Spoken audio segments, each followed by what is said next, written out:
Assalamualaikum warahmatullahi wabarakatuh. Salam Indonesia. Apa kabar pemirsa Jogja TV? Mudah-mudahan selalu dalam kondisi yang baik. Kami kembali lagi hadir ke hadapan Anda tentunya dalam dialog Jogja Menyapa. Apa yang akan kita bahas dalam Jogja Menyapa kali ini? Yang pasti daerah istimewa Yogyakarta yang memang istimewa akan semakin istimewa, di mana pengembangannya tidak hanya di pusat Yogyakarta, tapi juga ada di sisi utara, di barat, di timur, dan sekarang yang sedang menjadi targetnya ini adalah pengembangan yang ada di kawasan selatan. Nah, bagi Anda mungkin masyarakat yang ada di kawasan selatan jangan kaget kalau ternyata banyak sekali pembangunan fisik, banyak sekali pembangunan yang lain yang ini juga nantinya akan mendukung terkait dengan pengembangan kawasan selatan daerah istimewa Yogyakarta. Yang katanya akan dijadikan, bukan katanya lagi, sudah dijadikan ini pintu gerbang selatannya itu ya ada di Kabupaten Bantul, kemudian di sepanjang pantai gitu ya. Nah, luar biasanya lagi apa yang sudah menjadi targetnya atau kedepannya itu ada program apa lagi, yang sudah dilakukan apa saja, kemudian pengawasannya seperti apa, masyarakat sudah siap atau belum. Nah, kita akan bahas banyak hal di sini dalam dialog Jogja Menyapa. Tema kita kali ini adalah mengenai pengembangan kawasan selatan daerah istimewa Yogyakarta. Lengkap sekali karena satu, ada dari Bapeda, yang kedua ada juga dari Wakil Rakyat, yang ketiga ada juga dari Dinas Pekerjaan Umum. Jadi kita akan tanya banyak hal terkait ini, kemudian koordinasinya seperti apa, kolaborasinya seperti apa. Di samping saya persis telah hadir Kepala Bapeda Daerah Istimewa Yogyakarta, ada Bapak Dr. Andes Beni Suharsono, MSI. Apa kabar Pak Beni? Kabar baik, sehat selalu Mbak. Sehat selalu, baik ya. Assalamualaikum. Waalaikumsalam warahmatullahi wabarakatuh. Terima kasih Pak Beni sudah bergabung bersama dengan kami. Kalau sudah ngomongin perencanaan yang macam-macam, ini beliau nanti ahlinya. Kita tanya lebih banyak ya. Kemudian yang ada di tengah-tengah kami dan juga selalu ada di tengah-tengah masyarakat yang selalu juga memberikan bukan memberikan aspirasi, menerima aspirasi dari masyarakat, menyampaikannya kepada eksekutif, dan juga termasuk pengawasan ada di beliau, termasuk penganggaran juga ada di beliau. Wakil Ketua Komisi C DPRD Daerah Istimewa Yogyakarta ada Mas Lili Saiful Ahmad SP. Apa kabar Mas Lili? Baik, alhamdulillah. Terima kasih. Waalaikumsalam warahmatullahi wabarakatuh. Terima kasih bergabung dengan kami hari ini ya di sela-sela kesibukan beliau. Mudah-mudahan selalu sehat ya Mas Lili ya. Amin, amin. Masih banyak PR-nya nih untuk Iya. dari masyarakat ke teman-teman di eksekutif, pastinya jadi jembatan gitu ya. Kemudian selanjutnya beliau adalah Wakil Kepala Dinas Pekerjaan Umum, Perumahan, Energi, dan Sumber Daya Mineral. Hadir juga di tengah-tengah kami ada Bapak Kusno Wibowo STMSI. Apa kabar Pak Kusno? Alhamdulillah baik Mbak Fira. Assalamualaikum warahmatullahi wabarakatuh. Waalaikumsalam warahmatullahi wabarakatuh. Terima kasih juga bertiga sudah hadir di sini, sudah siap memberikan informasi kepada masyarakat gitu ya. Karena banyak yang masyarakat di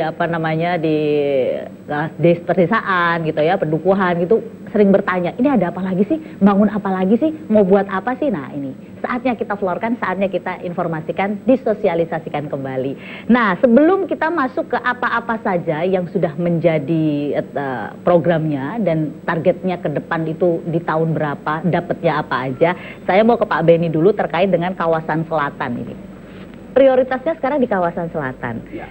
Yang di pusatnya Yogyakarta udahlah tunggu dulu gitu ya. Yang selatan ini kenapa? Ya. Kenapa menjadi kawasan yang menjadi prioritas pembangunan di DIY? Ada apa di kawasan selatan Pak Beni? Ya Mbak Fira, pemirsa Jogja TV.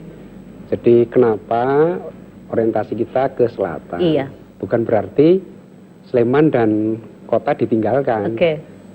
Ini bagaimana menggeser relasi dari tengah utara ke selatan. Pertanyaan dasarnya tadi, kenapa ke selatan? Iya. Kita tahu berbagai macam program, berbagai macam kegiatan sudah digulirkan. Oke. Tapi kami lakukan evaluasi, kami lakukan evaluasi lagi, evaluasi yang mendalam, ternyata sampai akhir RPJMD 2017-2022, kinerja untuk pembangunan wilayah selatan dibaca Kabupaten Gunung Kidul, Kabupaten Bantul, Kabupaten Kulon Progo itu terjadi ketimpangan yang sangat luar biasa. Oke. Dari RPJMD-nya ini Pak? Iya. Oke. Ya, jadi ketimpangan apa? Ternyata kemiskinan di wilayah selatan itu separuh lebih itu ada di selatan. Jadi saya contohkan di Kulon Progo itu 18, kemiskinannya. Kemudian Bantul itu 14, kemiskinannya. Kemudian Gunung Kidul 17, sementara di Sleman 8, kota 7, artinya sangat timpang. Signifikan sekali. Ya, kemudian yang kedua, akibat ketimpangan itu memunculkan gap pendapatan antar penduduk. Ya, di utara begitu kencang, di selatan agak landai yang memang perlu didorong. Melahirkan pula ketimpangan pembangunan antar wilayah selatan dan utara. Makanya didorong bagaimana selatan itu menjadi prioritas.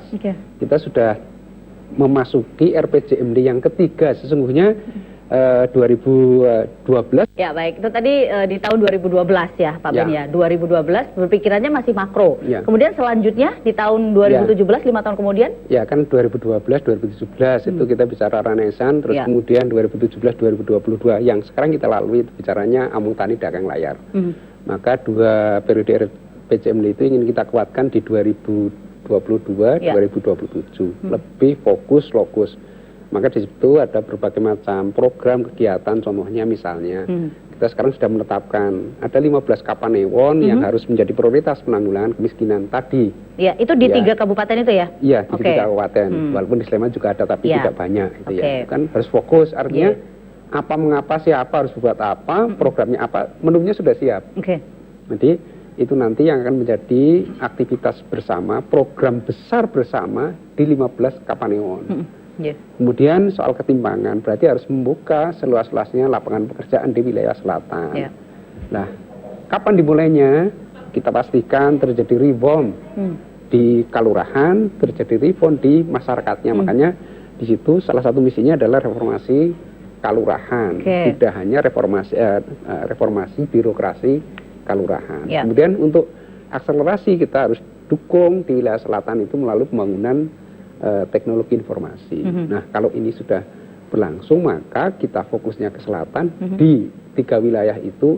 Harapannya 2027 itu reformasi kelurahan sudah terjadi, pergeseran program itu akan mengalir ke sana. Maka lapangan pekerjaan diciptakan secara masif ada di selatan karena di utara sudah settle.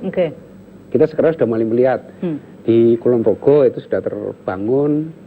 Yang 1 hotel berbintang sudah berjalan, tinggal 2 lagi. Kemudian kita akan kembangkan untuk wilayah Kulon Progo depan bandara ke utara itu apa yang disebut dengan aerotropolis. Kemudian nanti akan muncul bedah monoreh, harapannya lalu bisa komunikasi dengan super prioritasnya di Borobudur. Kemudian kita sedang evaluasi lagi pengembangan pelabuhan perikanan Tanjung Adikarto. Kita di Kulon Progo juga ada Jogja Agropark yang pengembangan semuanya adalah untuk kecepatan pemulihan perekonomian di wilayah selatan. Nah, bagaimana dengan Bantul yang wilayah antara Gunung Kidul dan Kulon Progo? Ini tadi di Kulon Progo aja kan sudah banyak baru sekali di Kulon Progo ya, kemudian di Bantul. Di Bantul sampai hari ini sudah ada hotel bintang satu hotel berbintang di wilayah Bantul ya.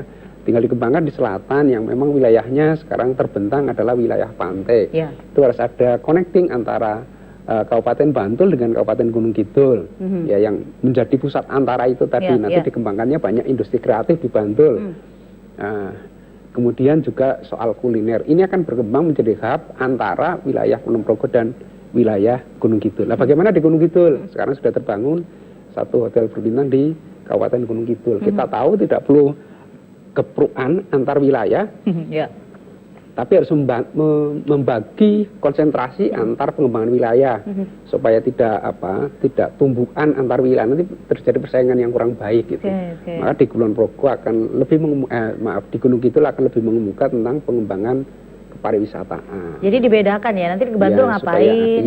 Supaya semuanya saling konektif sehingga orang yang datang ke Jogja yang 2025 akan menjadi pusat pariwisata itu bisa ditahan di Jogja sehingga spending ke wilayah selatan itu akan tumbuh. Kita tahu semua hotel berbintang itu adanya di kota dan di utara Sleman, ya kan? Ini kan kalau enggak dibagi ya. Sementara kita juga menghadapi masalah-masalah transportasi. Maka kita juga ingin membuka kalau orang sekarang lagi kesulitan ketika Bukit Berbintang atau Bukit Bintang itu longsor, ya kita buat sodetan di selatannya Teletabis, rumah dom itu sekarang sudah menjadi alternatif. Nah, kemudian bisa lewat Bantul ke atas. Seterusnya connecting kayak begini ini harus dikuatkan di wilayah selatan. Ya, dan itu yang sudah terjadi, sudah dibangun dan masih ada lagi ke depannya. Nanti saya akan tanyakan lebih lanjut kepada Pak Beni. Saya mau ke Mas Lili dulu terkait dengan kita ngomongin tadi ketimpangan wilayah, ketimpangan sosial di masyarakat juga. Nah, kalau terkait dengan ini pengaruhnya seperti apa yang terjadi di daerah istimewa Yogyakarta, Mas Lili lihat? Ya gini, jadi kita melihatnya bahwa yang pertama saya memberi apresiasi kepada pemerintah DIY yang dipimpin oleh Ngerso Dalem. Di sini ada Pak Beni, ada Mas Kusno.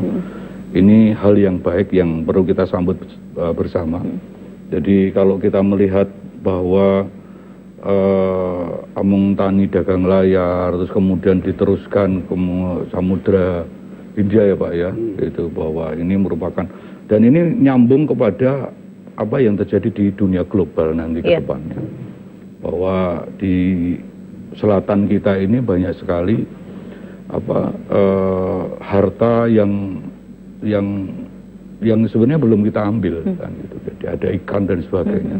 Harta itu kekayaan alam maksudnya? Kekayaan alam, ya kan. Jadi ikan ini kan jalur-jalur tuna dan sebagainya kan ada di pesisir selatan. Agak sekian kilo di selatan itu ada itu. Nah, konteks ketimpangan ini ya memang kita harus sikapi bersama bahwa kalau kita melihat di daerah Istimewa Yogyakarta ini kemiskinannya tinggi, kita sudah berupaya semaksimal mungkin untuk mengangkat atau menghilangkan yang namanya kemiskinan atau mencoba agar supaya semakin sedikit menurunkan persentasenya, angka. ya menurunkan.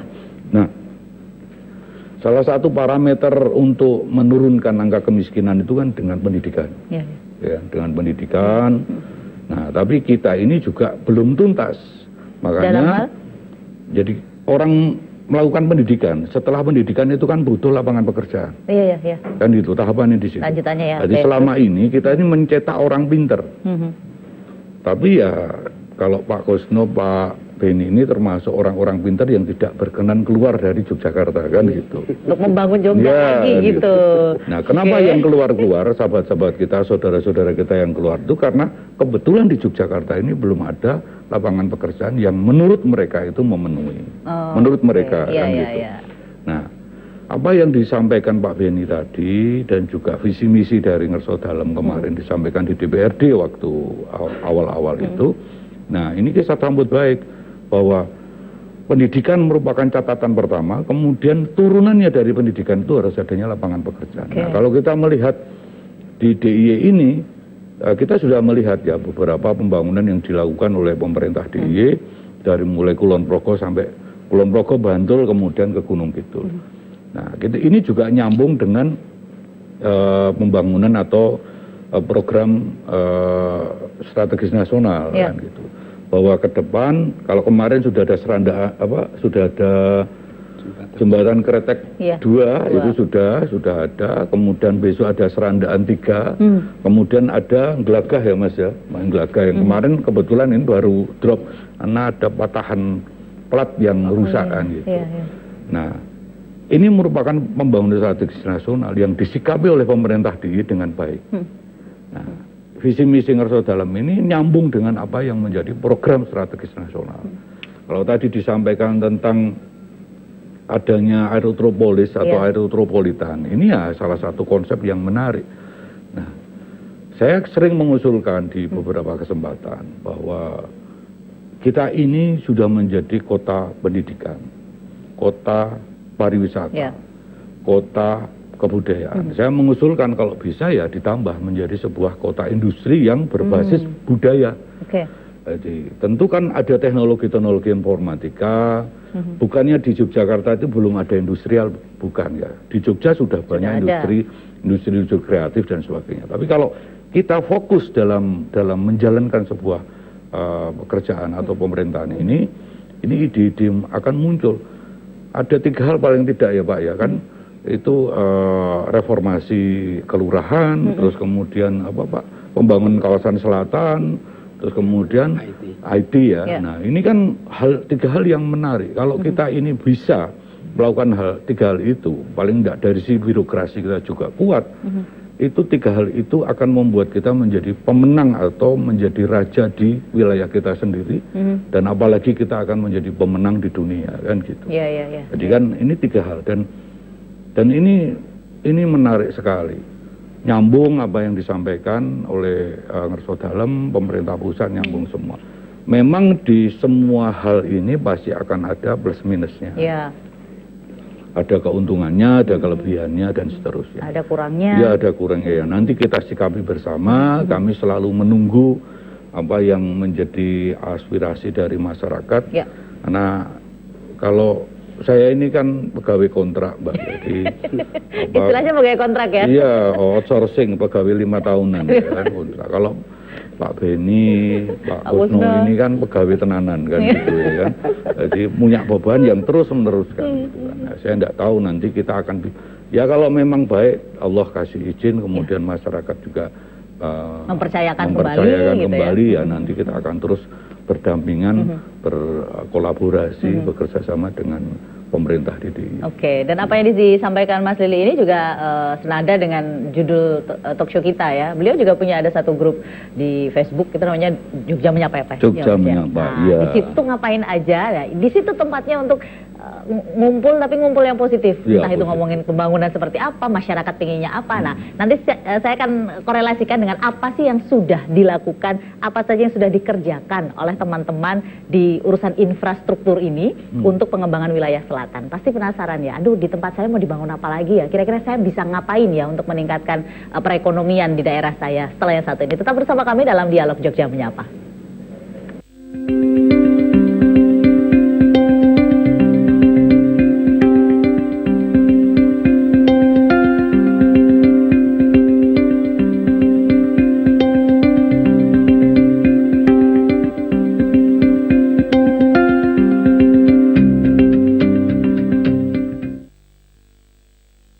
Baik, terima kasih Anda masih bersama kami dalam Dialog Jogja Menyapa. Yuk, sekarang menyapanya adalah terkait dengan pembangunan kawasan selatan, daerah istimewa Yogyakarta. Yang ada di kawasan selatan siap-siap, ini sudah ada banyak proyek gitu ya, dimana nanti ke depannya, nah ini bisa mengembangkan nih, kita punya apa sih, punya craft, oh punya kuliner, oh punya keahlian apa ini untuk masyarakat nih, bisa dikembangkan, bisa mengembangkan perekonomian juga, harapannya semua jadi merata, nggak cuma di pusat kota, tidak cuma di utara, tapi semuanya, 4 kabupaten, 1 kota, untuk daerah istimewa Yogyakarta yang istimewa. Saya ke Pak Kusno sekarang sebagai Wakil Kepala Dinas Pekerjaan Umum, Perumahan, Energi, dan Sumber Daya Mineral terkait dengan infrastruktur. Ini adalah hal yang paling sering dikeluhkan masyarakat kepada Mas Lili. Iya, betul. Ya nggak? Iya benar ya? Benar ya? Jalan rusak. Jalan rusak itu sudah pasti ya. Nah, kalau terkait dengan pembangunan infrastruktur, apa saja yang sudah dikerjakan Bapak dalam pengembangan wilayah selatan saat ini? Ya, terima kasih Mbak Fira atas waktunya. Tadi sudah banyak disampaikan oleh Bapak-Bapak dari Pak Beni, mungkin juga Mas Lili, terkait dengan mengatasi ketimpangan wilayah tadi, yang mana tadi sudah banyak hal disampaikan. Nah, kami selaku OPD teknis tentunya dari Dinas Pekerjaan Umum, Perumahan, dan Energi Sumber Daya Mineral DIY, tentunya yang berkaitan dengan infrastruktur seperti yang sampaikan Mbak Fira tadi, pada posisi saat ini, kalau kita mengacu pada RPJMD 2022-2027 pada misi yang kedua pengembangan kawasan selatan, tentunya dari sisi infrastruktur kami di Dinas PUPSDM juga sudah adanya pembangunan infrastruktur, tadi juga sudah mungkin sedikit disinggung terkait dengan pembangunan jalan. Kalau ini adalah pembangunan JJLS, pembangunan jalan atau jaringan jalan lintas selatan. Kemudian pada posisi ini kan kita ada konektivitas antara 3 kabupaten, baik itu dari barat yaitu di Kabupaten Kulon Progo, Kabupaten Bantul, dan Kabupaten Gunung Kidul, yang ini panjangnya JJLS ini kurang lebih 116,07 km pada posisi saat ini. Untuk pembangunan kalau kita lihat dari sisi pengadaan tanahnya sudah clear untuk dua lajur. Kemudian untuk pembangunannya atau konstruksinya, ini tahun ini di tahun 2022 sudah ada pembangunan di Tepo Suro Udel. Tinggal nanti ke depan yang tadi disampaikan Mas Lili, tadi ada pembangunan di jembatan Serandaan 3 yang belum, karena posisi saat ini di Kretek 2 sudah dibangun dan akan selesai nanti di 2023. Kemudian juga yang di Walulas nih yang belum, tinggal ada beberapa spot yang belum untuk disentuh terkait dengan konstruksinya. Kalau sudah nanti insya Allah di 2023 dari sisi barat sampai ke timur yang 119 km tadi sudah terkoneksi. Ya? Sekarang ini sudah berapa persen, Pak? 116 itu belum semua ya? Belum semuanya. Berapa persen? Ya, kurang lebih sudah 70-an persen lah. Oke. Ini untuk sampai tahun ini, sampai tahun di 2022 ya. Nah, selain itu Mbak Vira, kita juga tadi terkait dengan ketimpangan wilayah utara dan selatan. Ini kalau dari sisi wilayah kita mengambil di wilayah timur dari DIY ini. Kita juga pada pembangunan jalan dari Prambanan, Gayam Harjo, kemudian Pawangalang. Ini juga merupakan konektivitas dari PSN, proyek strategis nasional di Prambanan, kemudian juga di Itu yang tembus yang Langgeran itu kan, Pak? Iya, betul, iya. Kemudian juga sampai ke Kas Gunung Sewunya. Nah, ini pada posisi saat ini untuk yang di Prambanan ke Gayam Harjo, ini posisi tahun ini nanti selesai untuk pembebasan tanahnya. Kemudian untuk yang di Tawangalang, ini posisinya sudah konstruksi, ini tinggal nanti tahun 2023 nanti selesai konstruksinya. Jadi nanti juga akan ada konektivitas dari PSN tadi, proyek strategis nasional, kemudian juga konektivitas antar Kabupaten Sleman dan juga Kabupaten Gunung Kidul tentunya. Nah, pada sisi barat tadi juga sudah disampaikan ini rencana yang akan datang adalah bagaimana nanti untuk dari Iya sampai ke Borobudur atau dari Iya melewati Bedah Menoreh Nah, ini nanti untuk berikutnya. Namun demikian untuk dari Iya sampai ke Borobudur yang panjangnya kurang lebih 60 km existing yang saat ini ada, Kemudian kalau melewati dari Menoreh ini menjadi 50-an kilometer, artinya ada jarak kurang lebih 10 km yang kemudian nanti bisa dipersingkat waktu dan sebagainya. Diskon ya biar cepat biar cepat. Nah, ini juga dalam rangka bagaimana nanti untuk sisi-sisi yang dari sisi timur dan sisi barat ada pengembangan perekonomian. Di sisi selatan juga demikian. Jalan ini adalah nanti menghubungkan potensi-potensi pertumbuhan ekonomi tentunya, baik dari sisi selatan, sisi barat maupun sisi timur yang ini tadi potensi, mohon maaf itu potensi kemiskinan yang ada di daerah istimewa Yogyakarta. Tentunya ini ke depan akan kita selesaikan, mudah-mudahan nanti bisa berjalan dengan baik, Mbak Vera. Oke, baik. Itu targetnya tahun berapa, Pak? Untuk yang 116 untuk sisi selatan itu nantinya selesai di tahun berapa targetnya? Kalau untuk konstruksinya nanti di tahun 2024 selesai, karena yang lama adalah nanti di jembatan Serandaan 3 nanti. Oh, di sana? Iya. Karena multi-use nanti. Oh iya. Oke, baik. Luar biasa, sudah banyak sekali ya, itu sudah rencananya ke sana. Jadi sudah bisa memetakan. Ini yang memetakan adalah, aduh kayaknya saya besok beli tanah di sana bakalan mahal kalau saya jalan. Ini loh yang bahaya ya. Kita ngomonginnya tentang pengembangan ekonomi ya. Baik, tadi sudah disampaikan banyak hal terkait dengan kawasan yang sudah dibangun, kemudian ke depannya akan seperti apa, 2024 sudah jadi apa. Nah, sekarang konsepnya tuh yang seperti apa sih Pak Beni untuk wilayah selatan ini nantinya, selain apa yang tadi sudah disampaikan, mungkin bisa lebih digali lagi. Ya, tadi sudah disampaikan salah satunya adalah infrastruktur untuk membuka bagaimana produk lokal itu secara cepat bisa terurai kemudian segera bisa dipasarkan. Itu kendala utama karena transportasi bagaimana juga kan layanan dasar yang harus dipenuhi oleh pemerintah. Kalau ini sudah tinggal membuka akses yang tadinya hanya membucur dari barat ke timur, sekarang dari di antara jalan itu ke objek yang harus dikembangkan supaya bisa membuka lapangan pekerjaan. Di situ nanti muncul adanya spot yang bisa didaya gunakan, kemudian masyarakatnya berdaya, produk lokalnya bisa dipasarkan di area itu, sehingga perlu dibuat kan hub-hub yang sekarang orang kalau pesiar ke atas kan protesnya kredit macet, belum sampai ke pantai sudah maghrib dan seterusnya. Nah, ini kan alternatif nih, kita buatkan jalur-jalur sehingga kita bisa mulai wisata itu mulai dari Diombo ke barat, tidak mulai dari barat ke timur, dan sebaliknya kita bisa atur di situ sehingga pelayanan kepada masyarakat bisa menerima manfaat secara langsung karena spending itu bisa dikeluarkan oleh para wisatawan di sana. Itu karena lalu menjadi menarik, ada rumah makan yang bisa dikembangkan, ada UMKM yang bisa daya gunakan, lalu munculnya ekonomi supaya masyarakat itu tidak keluar dari desanya, pertumbuhan itu dimulai dari kelurahan masing-masing. Maka kita fokus ke wilayah kelurahan tadi supaya berdaya dan kekinian menggunakan alat bantu namanya teknologi informasi. Ada dua belah pihak di situ yang harus berkembang. pemerintah kelurahannya dan masyarakat yang tinggal di kelurahannya. Oke, baik. Kita semua di pemerintah daerah bersama dengan Mas Lili di DPR mendorong ke sana supaya apa? Terjadi keseimbangan antara yang selatan dan utara. Pelan-pelan yang di selatan naik sehingga kemiskinan bisa diturunkan, kesenjangan bisa ditekan. Sehingga nanti pembangunan antar wilayahnya seimbang. Tentu pertumbuhan ini kita bisa tahu sekarang sampai triwulan 3 kan pertumbuhan ekonomi DIY sangat signifikan. Data sudah iya, sudah ya? di 5,82 sudah keluar yang paling baru itu. Nasional kan 5,72. Iya. Kemudian kalau Jawa di 5,7 tapi lebih rendah. Karena lebih tinggi tapi kan kita masih punya gap di utara selatan. Iya. Kenapa? Pariwisatanya semuanya kan spendingnya ada di utara dan di tengah. Iya. Masyarakatnya sementara yang selatan melihat objek kalau enggak bisa beli dia akan balik lagi ke wilayah kota. Makanya ditahan di Kulon Progo sudah ada hotel berbintang, di Gunung Kidul sudah mulai ditahan ada hotel berbintang. Nah, akomodasi turunan anonimitas itu kan harus daya gunakan oleh kita. Sehingga yang datang kita memang tidak mengharap investasi yang padat modal tapi investasi yang padat tenaga kerja supaya lalu bisa bergulir ekonominya, masyarakatnya berdaya karena kita upayanya adalah memberdayakan masyarakat. Itu salah satu tujuannya di sana di selatan. Oke, jadi tidak hanya dinilai dari wah pendapatannya banyak, tapi masyarakatnya nggak berdaya, emang-emang juga nggak begitu caranya konsepnya ya. Oke, baik, Mas Lili, apa yang disampaikan masyarakat terkait dengan pembangunan kawasan selatan? Sudah banyak curhatan belum? Atau kayak mengucapkan terima kasih kah? Atau curhat gitu terkait dengan infrastruktur dan segala macamnya? Jadi gini,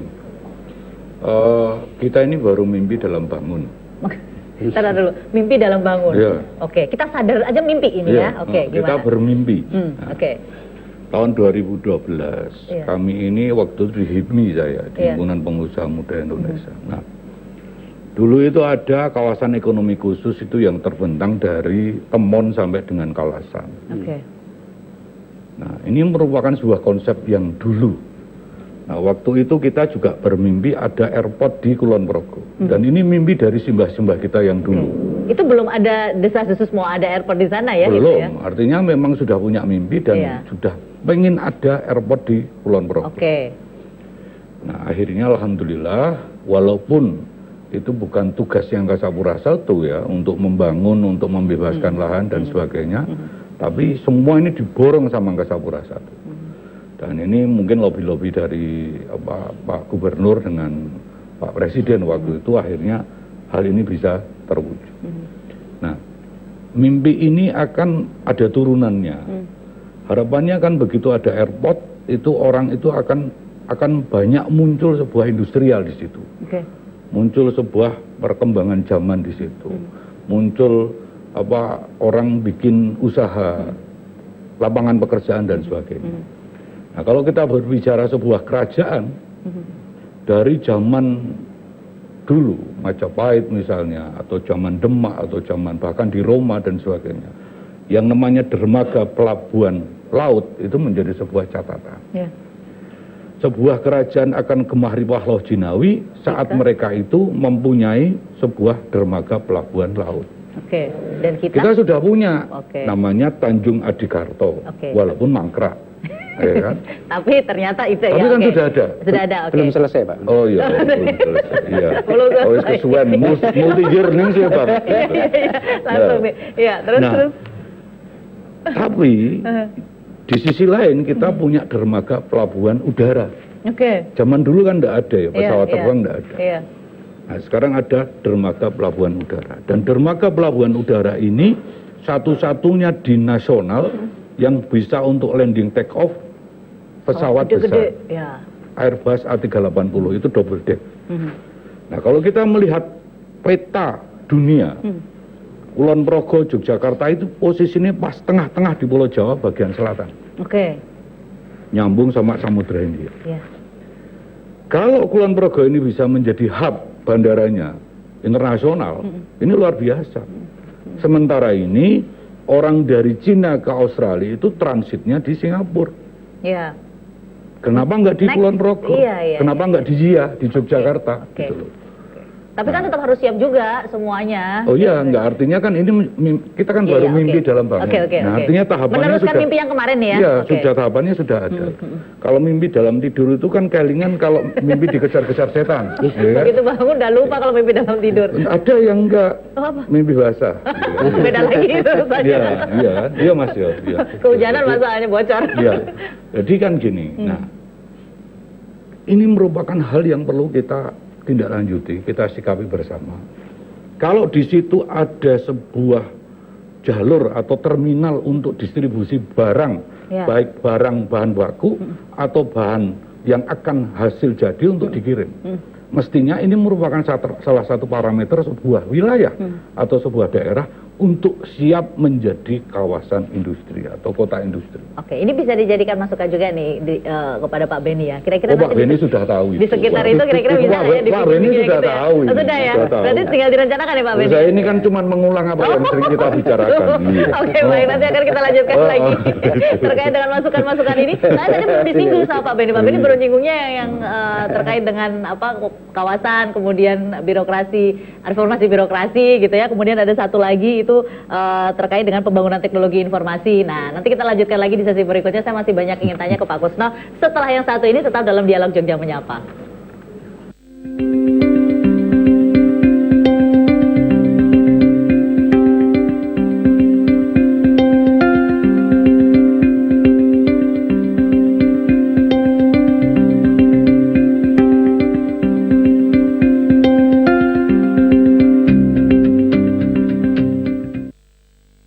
Terima kasih Anda masih bersama kami pemirsa, dan kita masih lanjutkan lagi obrolan kita mengenai pengembangan kawasan selatan daerah istimewa Yogyakarta. Nah, sekarang saya mau ke Pak Kusno lagi terkait dengan konektivitas di wilayah selatan yang sudah ada saat ini. Ini kira-kira apakah sudah membantu untuk pembangunan wilayah selatan atau bagaimana Pak Kusno?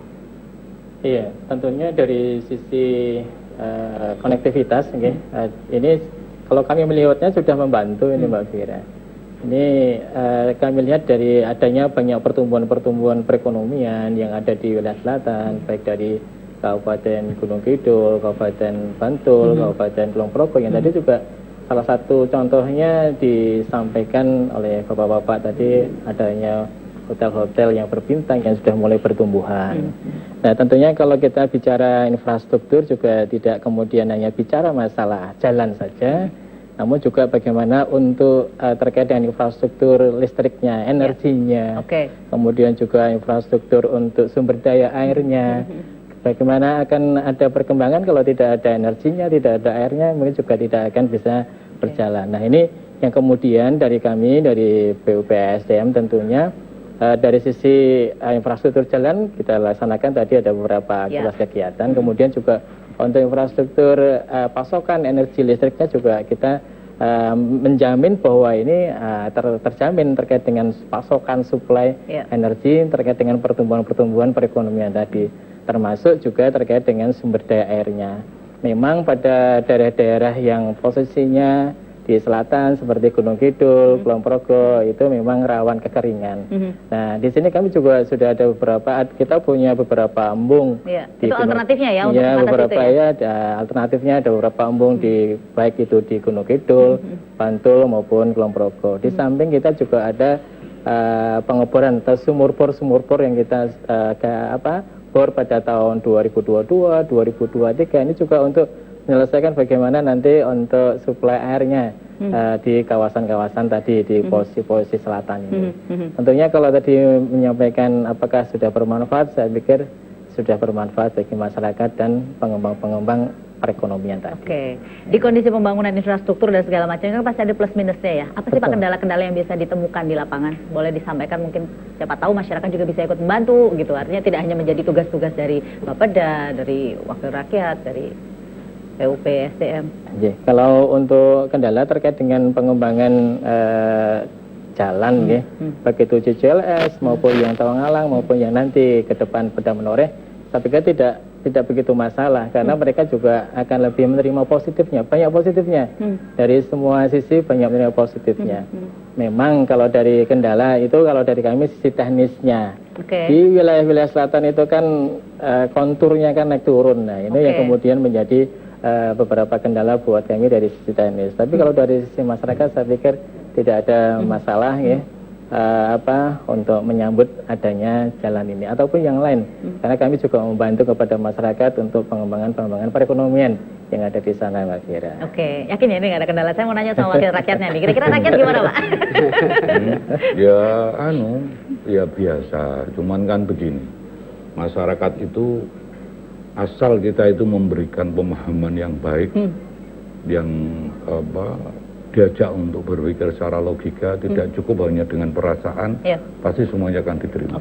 Ya, itu yang pasti di situ. Yang pesan saya hanya ini, kalau nyambung di yang disampaikan Mas Kusno ya, pembangunan itu pasti menuai sesuatu yang baik positif atau negatif. Nah, pemukiman itu belum sampai industrial. Pemukiman itu juga apalagi di pesisir selatan itu akan banyak memunculkan intrusi air laut ke daratan. Itu kalau tidak diatur dengan baik. Jadi masuknya air laut ke daratan itu nanti jadi asin. Itu untuk pertanian bisa jadi seperti itu, untuk pemukiman juga bisa jadi seperti itu, apalagi untuk industrial. Makanya kami juga sering berpesan di teman-teman di PU agar mengawasi ini dengan sebaik-baiknya. Terus kemudian tentang listrik, nah ini nyambung ke Pak Beni tadi tentang reformasi kelurahan, ya itu ya tidak cukup hanya reformasi di situ saja, tapi yang saya lihat baik yang bentangan dari masyarakat Kulon Progo sampai dengan Bantul kemudian Gunung Kidul banyak ini koneksi untuk ke komunikasi kita dengan pihak PLN misalnya itu perlu kita lebih intensifkan sehingga apa di beberapa wilayah itu pemukiman di situ sudah banyak tapi fasenya hanya satu. Nah ini akhirnya tapi ada terjadi nggak? Terjadi. Akhirnya apa? Akhirnya banyak sedikit-sedikit mati lampu, sedikit-sedikit mati listrik dan seterusnya. Dan itu hampir tiap hari. Di seputaran pesisir selatan ini hampir tiap hari mati minimal sekali. Karena apa? Memang mereka harus merapikan ranting-ranting dan sebagainya. Tapi kalau 2 fase kan tidak semuanya mati. Atau 3 fase, mestinya 3 fase. Dengan itu ada aturannya kok. Sekian ribu orang atau kakak penduduk di situ ya mestinya togor itu harus ada berapa? Fasenya ada 3 fase. Trafonya harus besar dan seterusnya. Dan ini nggak cukup. Kalau birokrasi yang kita bangun saja tidak melihat itu semua ya nanti juga kacau juga. Gitu. Dan ini ada curhat-curhatan antara Pak Kusno dan teman-teman di Wakil Rakyat yang nanti ke depannya akan anggarannya ke sana. Kami semua ini sering curhat. Curhat yang paling akhir gini, duitnya kurang. Iya. Lah kalau udah curhat paling akhir duitnya kurang gimana? Ya nyun karo Gusti Allah. Duitnya kurang. Kacau ini sudah duitnya kurang. Berarti itu kedepannya harus dipikirkan lagi nih kira-kira mau di mana dialokasikan kemana lagi. Tapi tetap belum. Beliau ini ngaturnya sudah luar biasa. Ini masuk TAPD besar beliau ini ya kan. Mau atur semua. Ini yang sering pusing juga ini. Ini tengah-tengah itu kan. Wah, Mas Kusno kudu iki loh. Apalagi kami Komisi C ini kan rajin kunjungan. Hari ini aja kita ada kunjungan dalam daerah, Pak. Kunjungan ini dalam rangka pengawasan ini ya? Enggak, yang melihat. Melihat bahwa jalan itu banyak yang rusak. Nah, sekarang pesisir selatan kita bicara Poncosari. Serandaan. Itu katanya kita ini kota pariwisata. Tapi itu di situ masuk di sana. Wah, itu rusak jalannya. Oh, itu wisata juga, Mas Lili? Oh, iya, rusak. Wisata Seribu Lobang. Tapi waduh, Masya Allah. Saya sampai sama ini kemarin itu, Mas, buat dibangun 300 meter. Dari mulai 8 miliar ya toh, turun jadi 3 miliar, turun lagi jadi 1,6 miliar. Saya hilang, Mbak. Itu untuk? Ya jalan kui untuk, itu jalan provinsi ya, kita ini pusing juga. Karena anggarannya nggak ada. Gimana? Soalnya anggarannya nggak ada. Karena anggarannya nggak ada. Duitnya rauno. Harus nunggu tahun depan kah atau gimana? Lah sembuh. Ya. Gimana Pak? Pak Beni dulu. Gimana Pak Beni? Jadi menarik memang. Ya. Kita kalau kami di perencana seling melihat itu kan bayang, ekspektasinya kan ke depan. Bahkan nyaris kadang-kadang tidak mempertimbangkan ya, tidak mengerti atau menasbihkan kemampuan keuangan daerah itu perencana. Tapi setelah menjadi action baru kita melihat uangnya nggak cukup gitu ya. Oke. Dan itu pasti terjadi ya seperti dalam keluarga pun iya soalnya. Ada second way yang dilakukan. Apa Pak? Besok tanggal 30 sampai tanggal 2 kami diundang dari Kementerian Maritim dan Investasi. Oke. Cocok. Nah, kemudian didukung oleh pemerintah federal Jerman.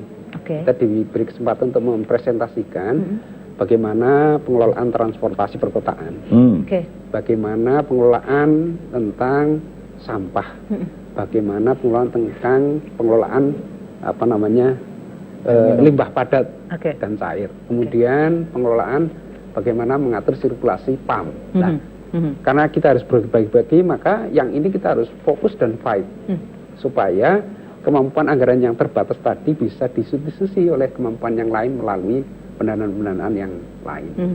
Dan kita contohkan misalkan kita programnya kan besar itu yang akan didesain. Dan kalau ini mentes kan salah satu keluhannya Mas Lili, kita bisa berbagi. Kalau ini kurang di sana maka APBD akan untuk memperkuat, meningkatkan peningkatan jalan provinsi. Yang tadinya kita bertumbuh kepada anggaran-anggaran yang hanya didapatkan melalui pemerintah provinsi.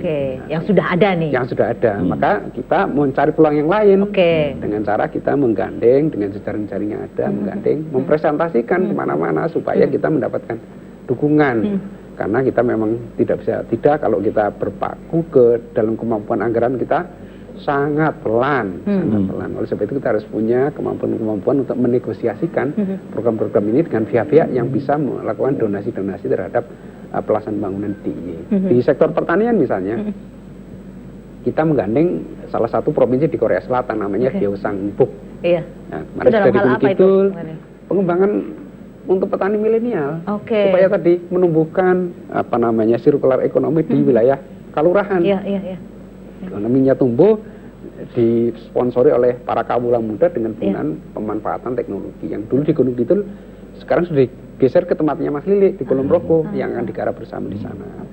Termasuk tadi saya sampaikan pengembangan elektropolis pun kita menggandeng JICA untuk melakukan kajian-kajian. Nah, ini kan berkait dengan bagaimana keterbatasan itu ditutup dengan lobby. Kita melakukan lobby dalam tanda positif gitu ya, untuk bisa melakukan pembiayaan-pembiayaan di DIY. Karena kita tahu kalau di utara ada super prioritas yang dampaknya juga Jogja menjadi bagian super prioritas, tapi kan ketidakberdayaan itu harus kita lakukan dengan cara membangun jejaring dengan para pihak itu. Nah, ini yang coba kita keluar mulai hal yang kecil tadi bisa mulai dibuka mata kita menjadi sangat luas. Karena investasinya sebenarnya sudah sangat menunggu, tinggal bagaimana investasi itu diinformasikan kepada kemanfaatan masyarakat di level kelurahan. Baik. Pak Gusno, ini ada angin segar nih. Iya Pak Benny sudah yang akan memaparkan beliau besok itu. Beliau juga? Iya. Nah, kira-kira apa yang nanti akan disampaikan? Saya penasaran ini. Mau dicek dulu nih sama masyarakat di rumah. Kira-kira apa Pak yang salah satunya kan terkait dengan air minum yang mana pada saat ini di DIY ini kan ada spam kemudian dikelola oleh PDAB Tirta Marta. Kemudian di kabupaten ada PDAM. Namun demikian yang menjadi kendala utama adalah bagaimana untuk jaringan ini yang andal. Kalau saat ini kan kebocoran kan luar biasa. Lebih dari 30% air dari PDAM, dari spam tadi itu lebih dari 30% kebocorannya. Nah, kemudian juga jaringan ini belum terjangkau sampai ke pemanfaat dan sebagainya. Ini yang kemudian kita ajukan untuk tadi yang disampaikan Pak Benny tadi, besok tanggal 30 sampai tanggal 2 Desember. Salah satunya demikian, termasuk juga untuk air limbah dan sebagainya. Ini baru air aja. Ada lagi yang lain? Kalau dari kami hanya air minum sama air limbah saja. Ada pengelolaan transportasi perkotaan. Nanti kan kita bisa menggeser relasi yang tadinya dikuatkan dengan APBD, kita bisa gunakan pendanaan itu sehingga yang lain bisa untuk memperkuat melalui pendanaan yang di APBD, terutama percepatan bangunan wilayah selatan. Gimana caranya? Pokoknya dana yang ada, pokoknya diiukan gimana caranya? Istilahnya mau jauh dikiak-kiok kan kabeh iso oleh konten ya. Gitu ya Mas Lili ya? Mestinya, iya. Ya cuman semoga ini bukan gula-gula yang berlebihan. Iya, bikin diabetes. Enggak cuma manis doang gitu ya. Tapi ada manfaatnya. Tapi saya yakin kalau Pak Benny sama Mas Gusno bisa. Gitu ya. Baik. Kita lihat kira-kira akan seperti apa di sesi yang keempat. Kita masih akan bahas lagi. Pemirsa pastikan tetap bersama kami. Kita masih akan membahas mengenai pengembangan kawasan selatan yang ada di daerah istimewa Yogyakarta yang jadi pintu gerbangnya daerah istimewa Istimewa Yogyakarta. Harapannya nanti semuanya bisa merata di pembangunannya, pembangunan ekonominya, masyarakatnya juga. Nah, saya juga pengen nanya nih, terkait dengan masyarakat, kesiapannya sudah sejauh mana? Karena kalau ngomongin soal pembangunan kawasan selatan DIY, tidak hanya infrastruktur, ini secara mental masyarakatnya, kemudian inisiatifnya masyarakatnya harus seperti apa, ini juga harus dibangun. Setelah yang satu ini, tetap bersama kami dalam Dialog Jogja Menyapa.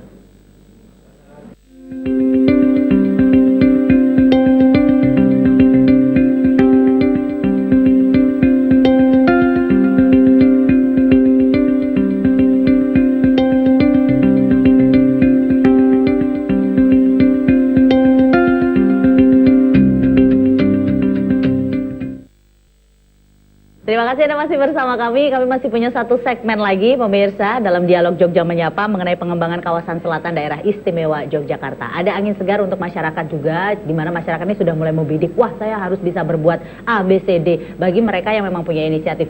Cuman kembali lagi ini perlu dukungan dan juga dorongan dari siapapun, mungkin dari pemerintah, mungkin juga dari stakeholder yang lain, karena ini bukan menjadi PR-nya pemerintah, tapi masyarakat juga ikut berdampak terkait dengan pembangunan mental, pembangunan masyarakatnya sendiri.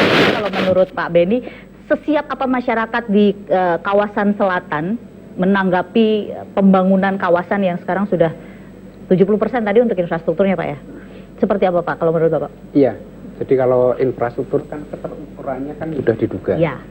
Sekian panjang jalan, sekian hari, kemudian akhirnya sekian. Kesiapan masyarakat itu harus lebih panjang lagi. Iya. Karena kenapa jadi reformasinya bunyinya tidak hanya reformasi birokrasi, tapi juga bunyinya kan reformasi kelurahan. Artinya ya harus dilakukan reformasi terhadap birokrasi kelurahan juga termasuk elemen masyarakatnya, mulai dari lembaga kemasyarakatnya, mulai dari kesiapannya masyarakatnya, supaya apa? Kebiasaan yang menjadi kebiasaan luar biasa di masyarakat itu mulai pelan-pelan kita geser ke investasi. Kalau dulu yang namanya membangun itu kan kalau nggak jor-joran membangun kepuro antar pedukuhan kan tidak marum. Iya kan? Sekarang masih kayaknya. Kan gitu, jadi hebat. Nah, kemudian setiap membangun itu sulanya bangun gorong-gorong, seterusnya. Nah, yang nanti itu tidak salah. Ini kan sudah terbangun semua ini. Jadi sekarang kita harus menggeser pembangunan yang orientasinya kepada pemberdayaan yang menghasilkan guliran ekonomi. Jadi kalau di situ masyarakatnya airnya cukup, kenapa tidak didaya gunakan untuk misalnya kita itu kan lele aja kan sampai impor. Iya, itu ya, kan? Itu ya. Nah, ada permasalahan apa sebenarnya? Nah, kita ini kan yang bisa. Saya sebutkan perlu waktu yang lebih panjang dibandingkan dengan pembangunan fisik. Makanya tadi reformasinya tidak hanya kelurahan tapi juga kesiapan masyarakatnya. Sekarang masyarakat memang kecepatannya lebih cepat daripada birokrasinya nanti kalau terjadi itu. Tapi kan kita harus siapkan bahwa selatan itu wilayah yang sangat menjanjikan. Apa? Karena belum terbuka. Kita kan baru bicaranya di sepanjang pesisir. Padahal kita punya kewenangan sampai melompati pesisir itu. Yang tidak pernah tergali.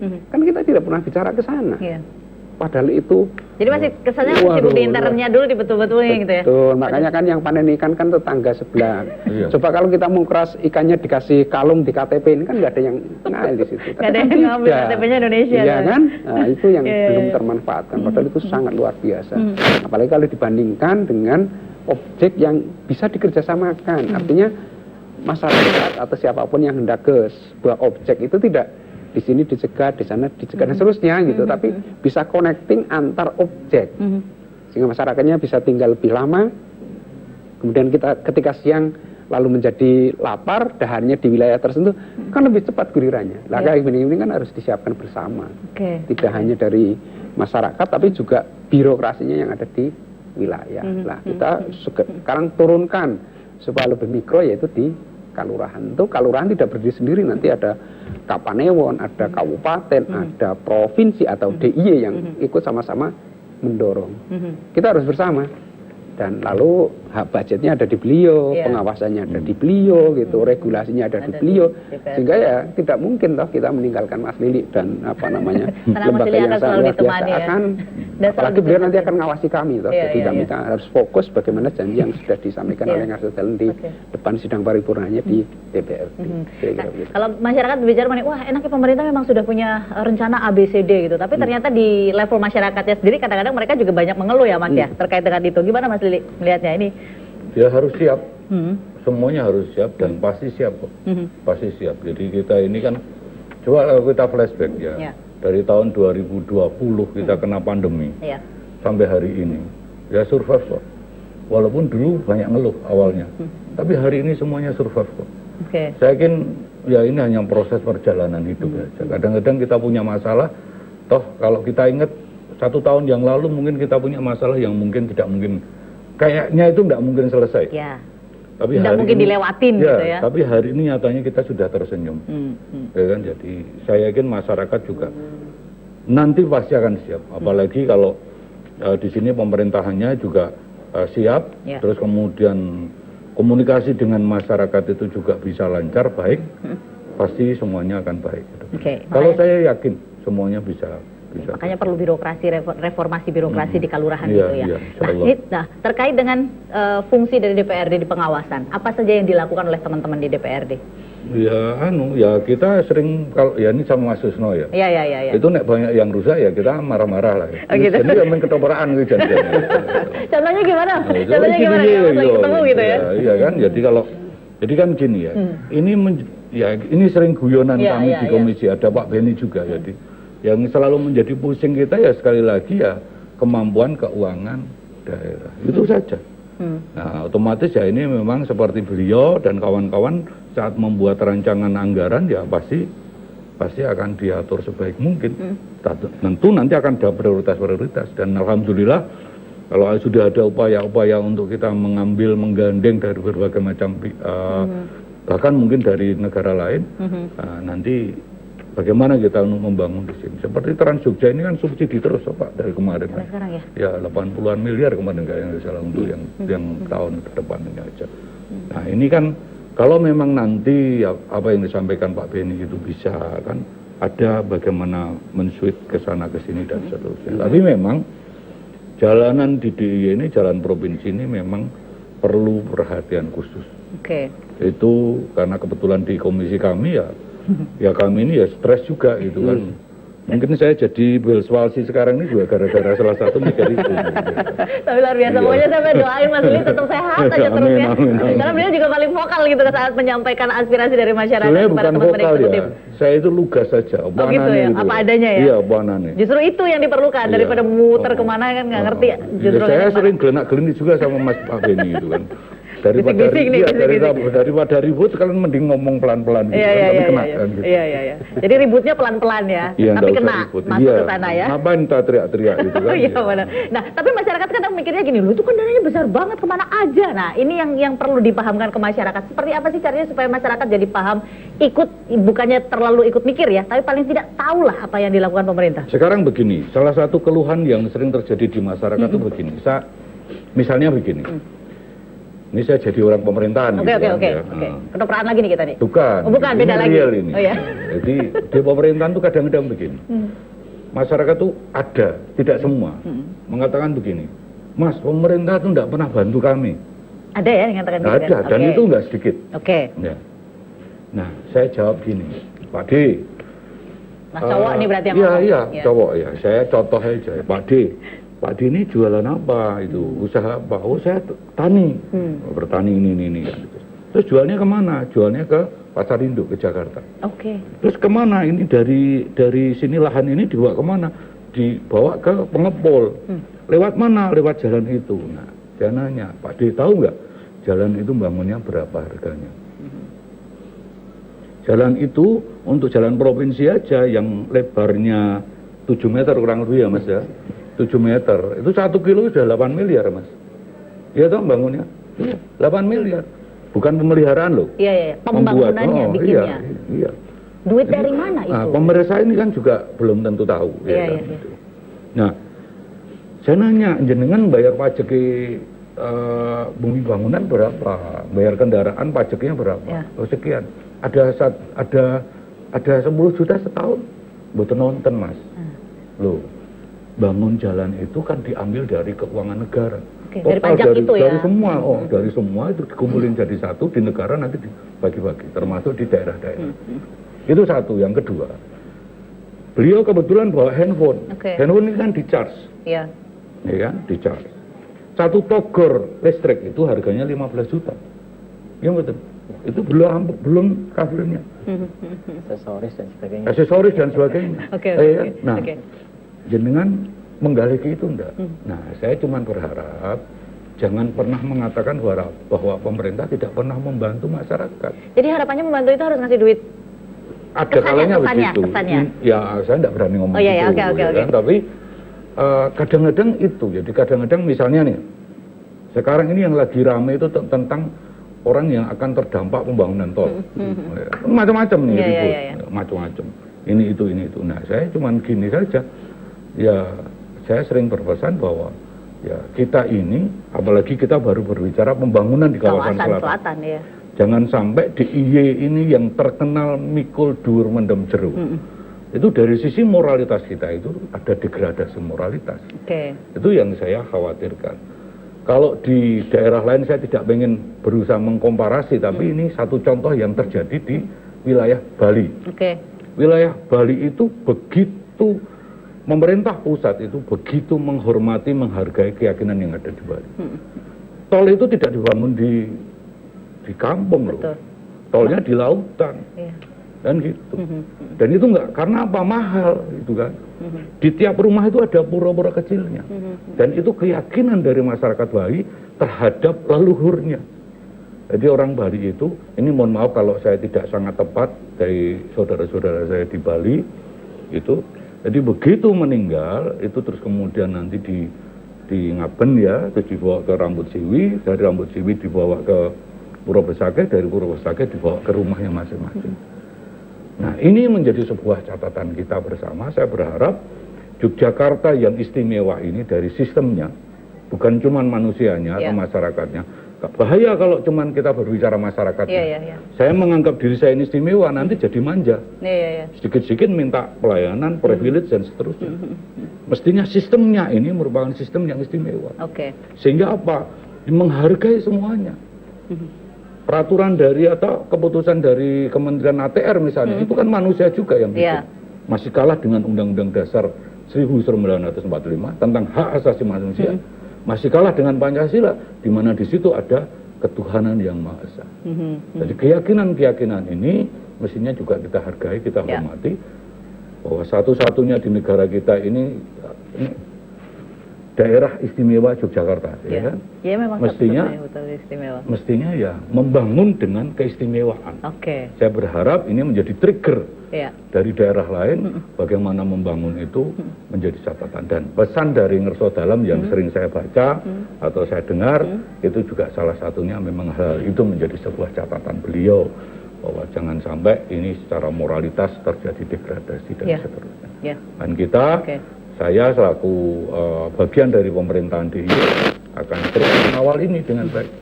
Jadi plus minus itu pasti ada, tapi kita mencoba meminimalisir yang namanya minus itu. Yang minusnya tadi. Baik. Saya ke Pak Kusno dulu. Harapannya ke depan seperti apa Pak dari PUP SDM untuk pembangunan kawasan wilayah selatan?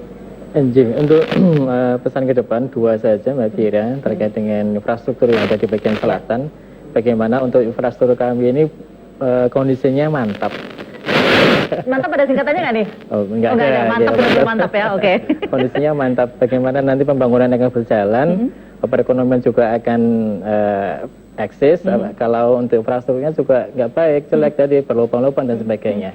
Nah ini ke depan kami untuk kondisi jalan ataupun infrastruktur kami yang mantap. Yang kedua terkait dengan ini nanti terkoneksinya. Pusat-pusat pertumbuhan perekonomian ini koneksi dengan infrastruktur yang ada di kami.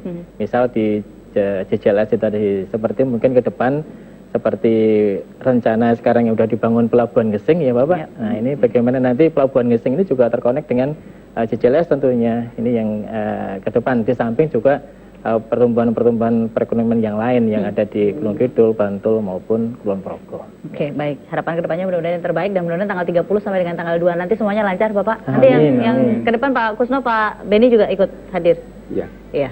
Lancar semua dan mudah-mudahan menghasilkan yang banyak positifnya itu tadi ya. Matur nuwun Bapak-bapak semuanya informasinya kepada masyarakat dan mudah-mudahan dengan kurang lebih 60 menit tadi banyak informasi yang bisa kita dapatkan, tidak lagi istilah orang Jawa ngemengke. Ini masyarakat juga sudah bekerja keras, pemerintah juga sudah bekerja keras, yang pasti wakil rakyat juga sudah ya yuk ke dana gimana caranya semuanya bisa bagi rata gitu ya, biar enak sama enaknya gitu. Nah, dan tadi sudah banyak informasi bahwa pemerintah selalu hadir di setiap kebutuhan masyarakat, pengennya apa, maunya apa, tapi memang harus sabar, semuanya butuh proses ya. Mudah-mudahan kedepannya menjadi lebih baik. Pembangunan kawasan selatan daerah istimewa Yogyakarta, pengembangannya semakin ke depan semakin oke. Dan mudah-mudahan masyarakat juga mendukung itu semua. Matur nuwun. Dan pemirsa, sampai di sini obrolan kita dalam Dialog Jogja Menyapa. Sampai berjumpa lagi. Salam sehat untuk kita semua. Salam Indonesia. Wassalamualaikum warahmatullahi wabarakatuh. Waalaikumsalam warahmatullahi wabarakatuh.